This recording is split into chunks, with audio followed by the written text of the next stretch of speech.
Hello, welcome to this week's episode of Next Level Play Therapy. And I am very excited about my guest today. Leah Evans works a lot with children and adolescents who have experienced various and sundry eating problems. And this is something so Leah is in my Play Therapy Academy program. And one of the things that I thought about is when I was thinking about guests and having guests on, and I thought, oh my gosh, we have so many talented people in the Play Therapy Academy program and we kind of share information and learn from each other and different resources. And Leah's kind of our person that we go to for kids who have eating problems. So I thought, you know what? I feel like this is an important topic in the play therapy community because it is something that can be misunderstood. And if it's not fully understood, like what are the roots of the problem? Like I usually talk a lot about case conceptualization and why it's important in order to really fully understand the roots so then you know what to do.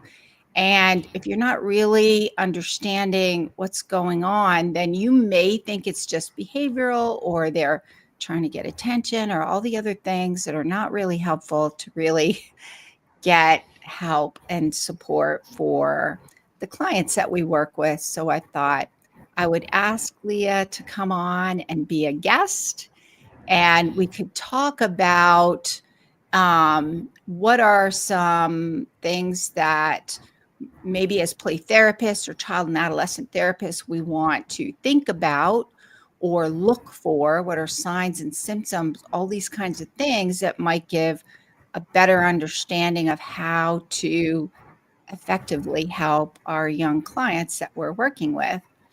So I was very happy when Leah said yes. And so that's what we're going to talk about today. So for those of you who are watching live, I would love to invite you to comment, ask questions, join the conversation. I mean, while we have Leah, we might as well take advantage of asking some questions. It's kind of how I look at it for those of you who are watching live.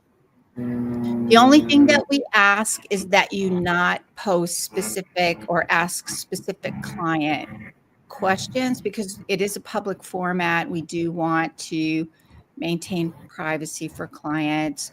We would love to know who's here, who's watching, where you're from, what population you work with. So please feel free to comment, say hello, join the conversation. For those of you who are watching on the replay, then we still invite you to ask your questions and comments. Those of you who may be listening for the podcast, again, feel free to comment, join the conversation. I would love it if you'd leave a review. It's always helpful to get that feedback. So with that, I'd like to introduce my guest, Leah Evans. She is in the San Antonio area in Texas.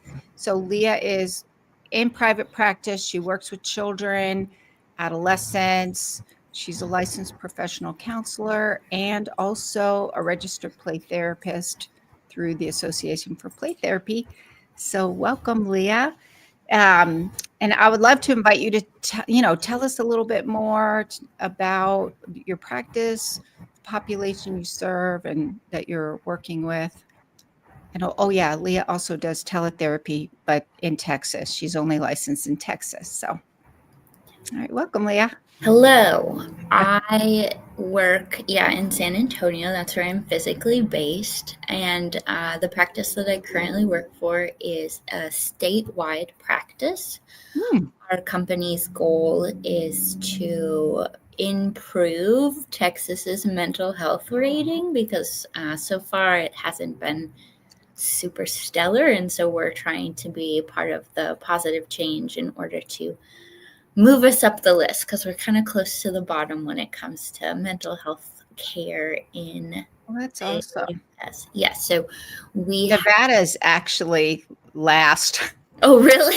That's where I live. Yeah, they're working really hard Yeah. as well to kind of improve things as well. But that's awesome that you're in that statewide agency trying to make a difference. Good for you guys. Yes, we're able to care for and offer support to clients in the state of Texas, and then some clinicians are multi-state licensed. It would just depend. Since we are a private practice, it's a private group practice, so everybody has their own specialties. My specialty is typically age 18 and under, and I work primarily, or I try to work primarily with eating disorder, behavior, body image issues, and then anything that could possibly co-occur with that.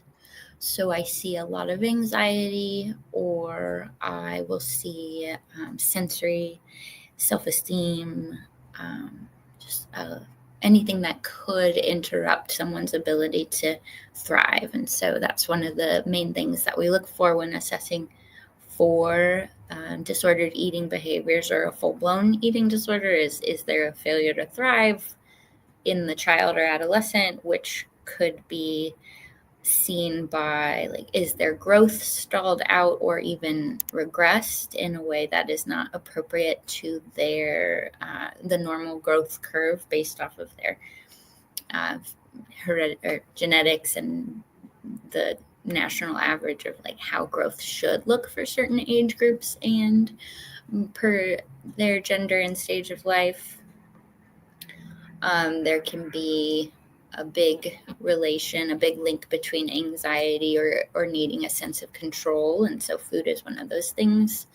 We feel as though we can control what goes into our body, how much, etc. And then sometimes or oftentimes there's a co-occurrence of a need for safety. And so food satiates us and keeps us alive and gives us energy. And what happens if food no longer feels safe due to cognitive distortions or even like a traumatic event with feeding that has happened across the lifespan. So that's my passion, is helping people thrive through eating and appreciating their body for what it can do versus giving into some of the negative or mixed messaging that we can receive from culture or from the social ideal. Yeah, and I think that's one of the things, like all those things that you were just talking about. I think in Play Therapy Academy, I think that's one of the things that's kind of struck me whenever you present clients, and also feedback that you get is it's such a multi-layered and I would say broad in some ways. Like, it's not like you use the term disordered eating, and when you present your cases also, you'll talk about all of the different factors. So for those of us who are also listening, we're all like, oh yeah, thinking about all these different things. And I think that's one of the things that I thought would be beneficial for a discussion, right? Because it isn't something that we talk about, and it's not narrow. It's not like you have an eating disorder or you don't have an eating disorder. There's lots of layers, lots of different factors, and I I'm a big proponent of, in the very beginning, getting a lot of information to begin that case conceptualization. Now, your play therapy model is going to influence what you do with it in sessions, and assessment is ongoing. But if we get some information in the beginning and ask questions and do that case conceptualization, it's at least a starting point. And when you're talking about children with disordered eating, it could be so many different things. Like you just ran through a bunch. And I'm going to read this comment from Melissa. Welcome, Melissa. So Melissa is an LPC Oh, and an RPT. Woo, yay, registered play therapists. In Sioux Falls, South Dakota. And I'm guessing you guys are pretty cold these days. I'm working towards my certification to be an eating disorder specialist. This topic isn't discussed as often as it should be when it comes to children and adolescents. Thank you. I agree. And that's one of the reasons I thought it would be so helpful to have Leah on today. So I'm wondering, Leah, if you could talk about maybe some of the things to look for, like when you're maybe doing your initial information gathering, or maybe as you're going along working with clients, what are some things that you look for that give you an indication there might be something going on with the eating that maybe kind of crosses over that line from maybe it's, like typical developmental behaviors versus, oh, there might be something going on. We might need to look at this. And then, like, how do I know when to refer to a non-mental health professional? And, what are some of those professionals that you may think about, and what might be like more mental health versus not mental health?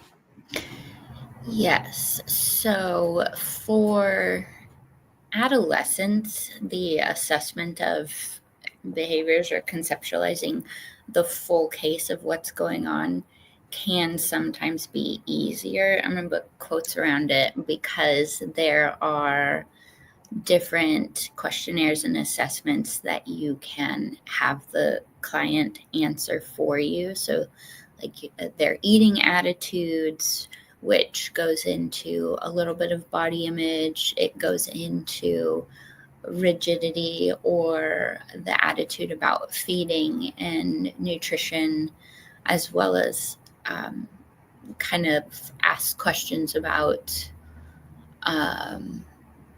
is it behavioral or is it mental? In it more of a like behavioral would be, am I using it to find the feeling of safety or feeling control, or is it like sometimes for the younger kids it can be like this is how I get what I want, so like a power struggle. If we're talking about misbehaviors through like the Adlerian standpoint, which is what I like to practice out of, I feel comfortable in that theory, is what misbehavior is present and are we using food to enact that misbehavior. And so that helps us figure out like what need isn't being met and how can we shift the focus back to meeting needs and empowering our clients. And so having an assessment tool like the EAT 26, which is eating attitude, I forget, T probably stands for testing, and it's 26 questions. And so, especially for children who can read and comprehend what the questions are asking, that is a really helpful tool for assessment. For younger kids who it would not be appropriate to use an assessment measure such as the E26, asking some of those case conceptual questions during the parent intake, intensity, frequency, duration. I will ask a lot about what are meal times like, what is it like to eat with your child, or like what do you observe? And in hearing their answers, we can hear how much rigidity or how much distress is present around food. And the same can go for compensating behaviors. So like, is there an attitude around control, not just with food, but with moving their body or with what they can and can't wear, etc.? Because it's all helpful information in determining, is it disordered behaviors or is it a full-blown disorder? And so the difference is also medical, because of the failure to thrive for X amount of months. And typically that will be corroborated by a medical professional. So I work pretty closely with dietitians who are trained and competent in eating disorder behaviors as well as food attitudes, because it can be quite dangerous to make a referral to a dietitian if they are not trained. That's a great point. And not saying that they're not competent or good at their job, and especially when it comes to eating disorders, there's a lot of fear, anxiety, and control around what's on my plate. What am I eating? What are you asking me to do? There's a hyperfixation with health versus not healthy. And so if a dietitian is not trained, comfortable, or equipped to be able to redirect these conversations and even coach parents on how to redirect at home, then it's just not a good fit for this type of client. And then medical professionals would be really beneficial for the blood work to see, like, if the, like, let's say restriction has been going on for quite some time, there's going to be nutrient deficiencies. And so we will sometimes see that reflected more in internal measures like blood work or the bone density scans, more so than what can be physically observed, or basing it off of things like the BMI. And I roll my eyes because BMI is outdated and not helpful. That's its own podcast. So yeah, so I believe, and I work from a lens of collaboration is key. And I know what my strengths are and I know what my strengths are not. And so I did not go to medical school. I did not do a dietetics internship. And so I want to make sure that when my clients come to me, if appropriate, I'm going to refer them to a team that will help them reach their goals and come back to a life that's worth living and where they are thriving and their family unit is thriving as well.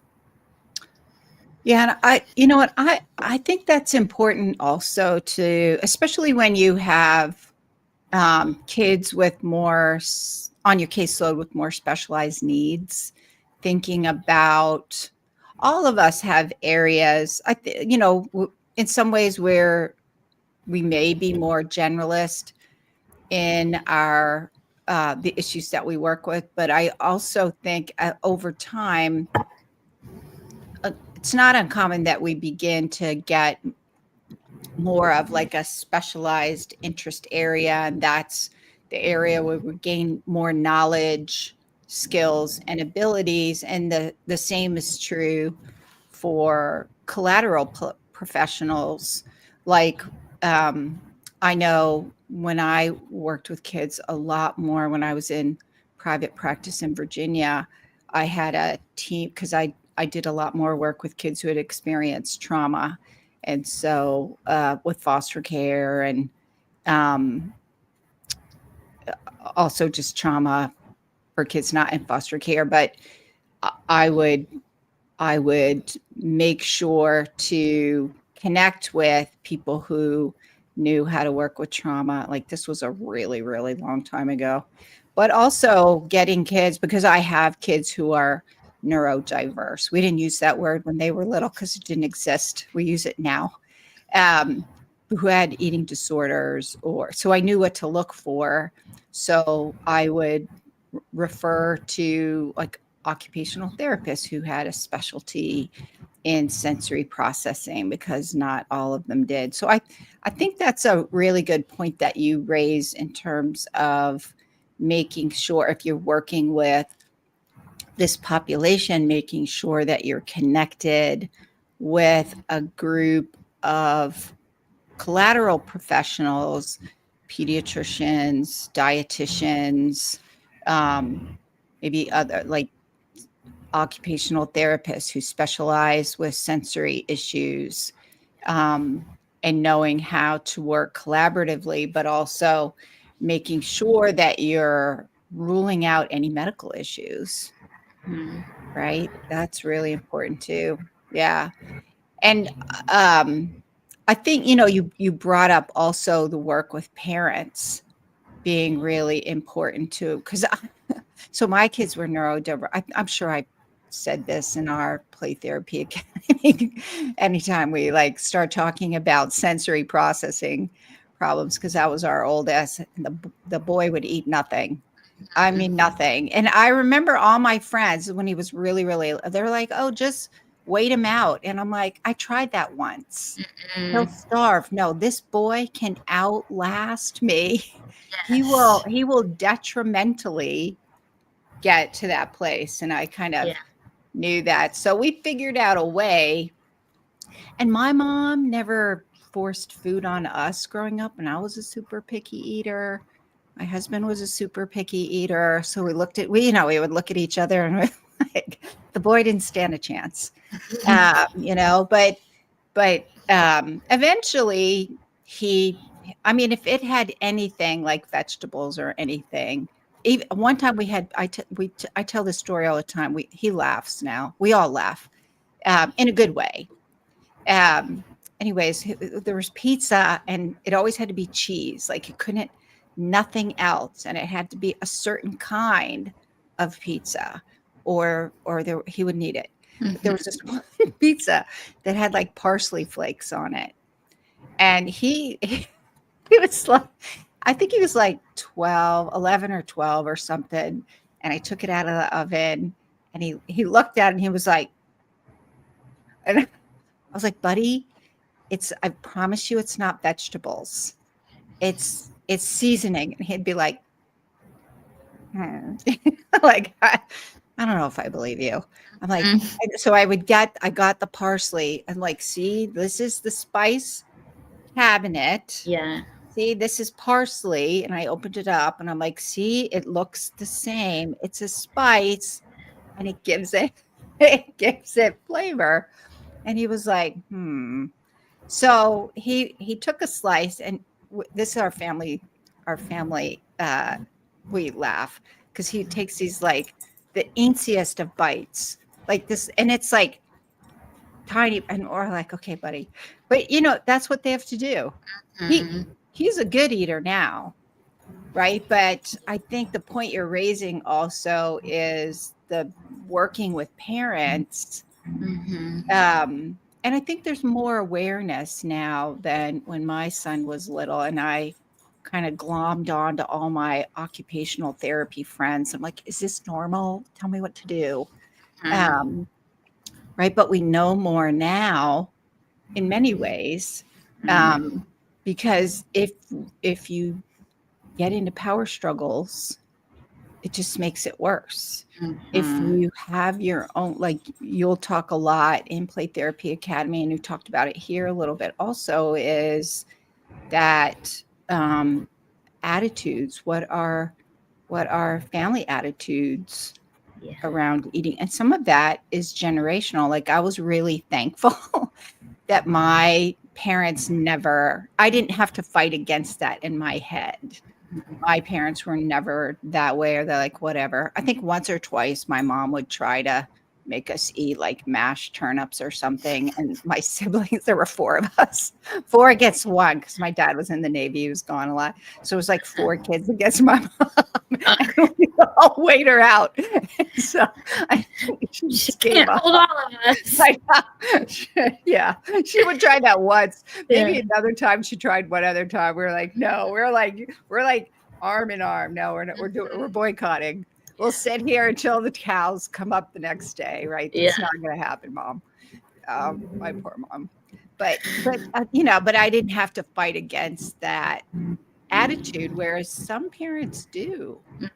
Sometimes it's generational things that get passed on around eating, and eat. You have to eat everything on your plate. That was Yeah. big in my generation. There's also can be quite a cultural component to That's a really good point. Yeah. attitude. So I live in Texas, and we have a really strong Hispanic population, and it's important to explore multi-generational, like you said, like attitudes around food of, in the same breath, like clean your plate so you don't leave anything on your plate. There are children starving who would give anything for this food, but then also having what's meant to be endearing, what's meant to be loving, and you know, it's a pet name, but calling pet Oh, names yes. comments about how somebody looks or the shape that someone's body is, and so that can be really confusing too. And truly, like, no harm is meant by it. Typically, it's all out of a place of love, or it's out of a place of like, our family values are not to be wasteful.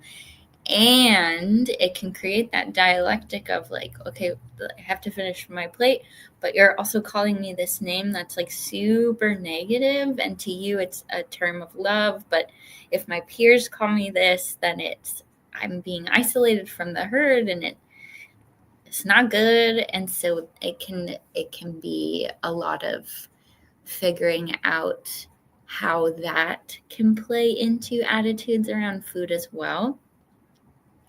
And then parents own, like you said, getting into power struggles or the rigidity around like, sit here and finish your plate, because we risk safety and trust if we do that to our kids. Because if true, like, let's say I have a undiagnosed food allergy, and it was present from infancy because I would get allergic reactions to whatever I was being fed. Was it formula, or was I having breast milk? And so if I was like having that trauma of a mild allergic reaction and like the swelling and etc., anything that can come with it.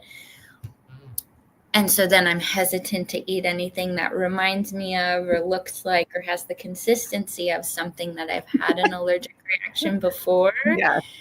My parent, my safe person, like the person whose like whole job is my survival and my thriving, is like, just eat it. It's not a big deal. Like, you can't leave the table until you finish it. It creates this real feeling of, I can't trust anybody. I just got to look out for myself. And that can make it really difficult to unbraid the strands. That's a good point about the, from that attachment standpoint, and how that relationship can either make the eating issues worse or help them through that process. Like, my son actually did try the pizza.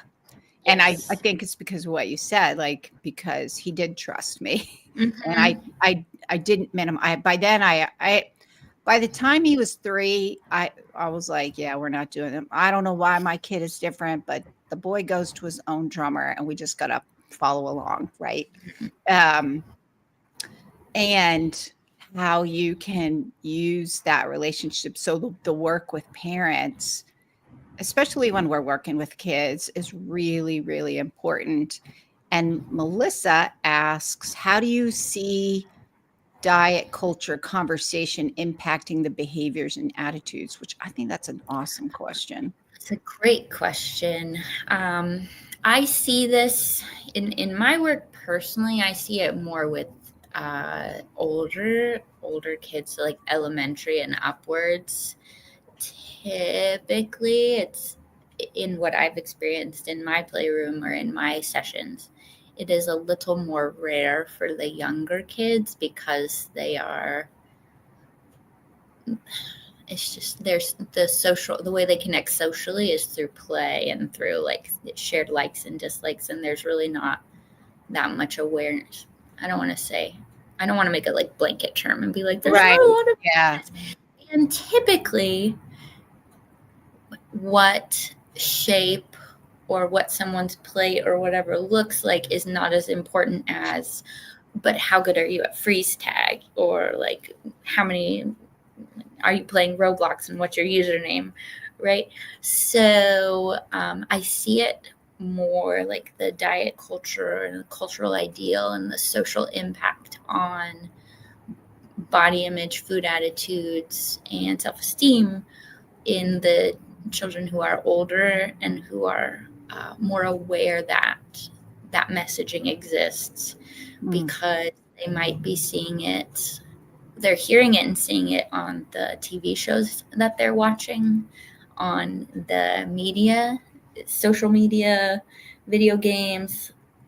It's everywhere. And so, and also it can be present in the home, like depending on parent or siblings' attitudes around their bodies, food, and movement, or the types of comments that they make in passing about themselves or about others, can have an impact on the internal dialogue that our clients model and create for themselves, because they're absorbing it in every setting that they're in. And so part of the parent consultations that I do, and even starting at the intake process, can involve asking questions about, like, what's your relationship like with food, or what's your relationship like with exercise, or what kind of attitudes might be expressed in the house.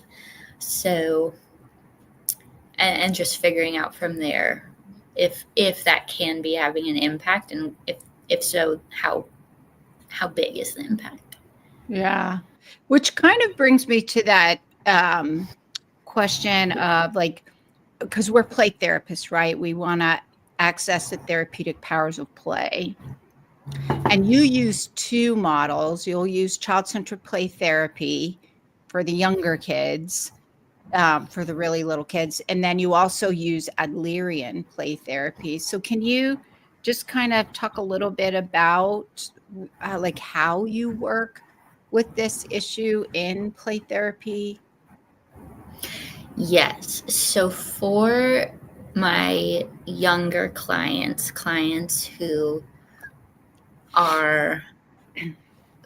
would benefit more from, or who appear to be more comfortable with, a more child-centered approach where they lead and I follow, and I just tune in and track and reflect, and I'm just there fully present with them, I find that the toys that they use most are having a play kitchen that has not only food, but also the utensils like pots, pans, cups, plates, etc. And then as much of a variety of food as I can provide for them. If not, the really imaginative kids will be like, this is, etc. And they'll be like, okay, you just served me this. And just kind of stay present with them and engage in the pretend play. Another toy that I see they tend to gravitate towards is Hungry Hungry Hippos, the board game, which a lot of kids like it because it's loud and it's fun and it's super active. And I've found when working with kids, especially kids who have feeding issues due to some sensory sensitivity or sensory distress, or even like little T trauma from like having an allergic reaction, or even to them, it might be a big T trauma. They have benefited from Hungry Hippos because the marbles can be whatever they want it to be. It doesn't have to just be hippo food. It could be poison. It can be gross. It can be delicious. And the version of the game that I have has multiple colors for marbles. And so the traditional game is one yellow marble and the rest are red. But for the game that I have colors. I have blue, green, red, and yellow. And so they can pick out, like, only eat the yellow, because if you eat any other color, it's going to poison you. And that gives me information of, like, reflecting, hey, sometimes it's really dangerous to eat food, or sometimes it doesn't feel safe to try new things because you're not sure what will happen. So I found Hungry Hippos is really beneficial for my play with kids, or their play with me, I should say, in determining attitudes around food or just how they approach eating. For older kids or adolescents, I've been really leaning into the Adlerian exploration of what is culture and then how do our values tune into that. So in some of the trainings that I've gone to for Adlerian play therapy for individuals, for families, etc., there's this image of culture as an umbrella, and then everything underneath the umbrella is part of, included in the culture, and that can be spiritual, educational, familial, individual, social, etc. All these things of like what defines culture for you. And so seeing the aspects of letting a child or letting an adolescent share with me what's part of their culture, and then doing like a values exploration or a strengths garden of like, how do your values come out in your culture, and then how is it challenged by your attitudes around eating, trying new foods, or even body image and self-esteem.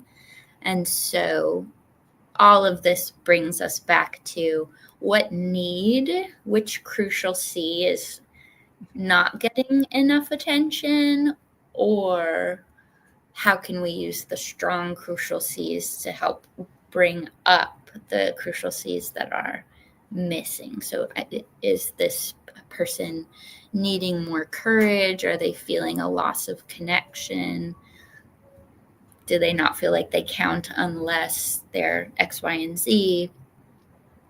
So, or do they not feel capable? Like, I can't chew meat because one time I was trying to chew meat and it choked me and I ended up having to get the Heimlich or something. And so that can really impact the ability to feel like their needs are being met. And so those are more direct approaches that I can take. And it really just depends on what is appropriate for what my child is playing through when we're together. Yeah, that is really, I was listening intently because I was thinking those are all some really good points and different things to think about. So when you're working with clients and using play therapy, some different strategies for people to think about. And I love that example you gave about hungry hippo. I think that's awesome. When you think about it, I was thinking, oh my gosh, that's such a good point. So yeah, so as we're wrapping up, I was so you're a member of Play Therapy Academy, and I was wondering if you would just share a couple of like really brief things about, for you, what has Play Therapy Academy been like for you, and what got you interested in it? Yeah, I would love to. I was reflecting on it this month, actually, is my 1 year of being in Play Therapy Academy. That's right. Yeah, because it was after the Holiday. Play Therapy conference. Yeah, so in October 23, I was fortunate enough to have the stars align and have my budgeting skills work out, where one of my really good friends / colleague and I went to California for the APT conference, so the big conference, and I was at your attachment focused family play therapy, and you had done a little like informational of like, if you want to learn more, refine your skills, Play Therapy Academy. And I looked into it because I had been feeling for a while of, I feel confident enough in my play therapy skills. Like, I know that I am competent in the basics, and because I feel so strongly about collaboration is such an important part of this process in being a professional. Is like, I would really appreciate more specific opportunities to collaborate, because I work in a group practice and I have the opportunity to collaborate, and I really do benefit from my coworkers' insight. Not everybody works with children or adolescents, and so having that really specific play therapy supervision and group interaction was important to me. And so again, like, the stars aligned and budgeting worked out, and I was like, okay, I can afford this, and so it's important to me. I want to do it. And one of the most enriching parts of Play Therapy Academy for me has been having the outside perspectives. I really benefit from when I am encouraged to zoom out by others. And so not being so like, here's what I think it is, and here's what I believe, and I'm gonna like be really like smally focused. So zooming out has been really beneficial, because even if I'm just kind of like, say I'm explaining a diagnosis, or say that I'm explaining a behavior that I see, in doing that even opens up, oh, I missed this before because I was too small. But by zooming out and by having other people share their observations or share what they hear or don't hear has been so beneficial for me, not just with my clients, but in how to translate it in a parent session or in those parent consults, so that they can connect with it as well. And so being part of Play Therapy Academy, I feel, has really made it go from being all up here for me to let me explain it in a way that makes sense and is research-based and is helpful to the treatment plan. Yeah. And I think that's one of the things that I really enjoy about Play Therapy Academy. We have people from all stages of their professional development, from people who we've had people who are still in graduate school but needed support because they were working with kids but not getting in the support, to people newly graduated with their master's degree and really wanting to embark on this journey, to more experienced people. And what I find is, like, we benefiting from everybody's feedback. Like, even the brand new people have such good insight, and then people like you who are more experienced, and we have your insights, and that just kind of that synergy with everyone in there, and the learning that it provides has been really, for me, really rewarding and kind of nice to see how it all comes together. And I learn things too, like when you do your presentations or when other people do their presentations. I feel like we're always learning and growing. So we are going to be wrapping up. So I wanted to let people know, if they want to get in touch with you, Leah, we've posted in the description a link. If you want to get in touch with Leah, she's in Texas. She's in the San Antonio area. If you want to contact her and maybe talk a little bit, get some information. For those of you who are and then we're going to post that also in the comments. So it's in the description, but there's also a link in the comments that you can contact Leah. And then also, if you're interested in Play Therapy Academy, then just you can pop over to my website at rhplaytherapytraining.com. You're going to want to go on the supervision page. There's more information on there. If you're interested in Play Therapy Academy, just book a video call with me and we'll chat and see if it's a good fit for you. It's how I met Leah. And then if it's a good fit. I have a couple of openings left. When the openings get filled, then they are gone. So if you're interested, I would highly encourage you to schedule that call with me soon. And so that is it. I feel like we could have talked for like another hour, to be completely honest. I Yeah. just love this topic. So Yes. Yeah. I think it's a really, really much needed topic. So I appreciate you coming on and sharing your time and your talent with us. And that is it for today. So I will see you guys next week. Actually, I have another person who's going to be a guest from Play Therapy Academy talking. She's experienced with somatic experiencing, EMDR.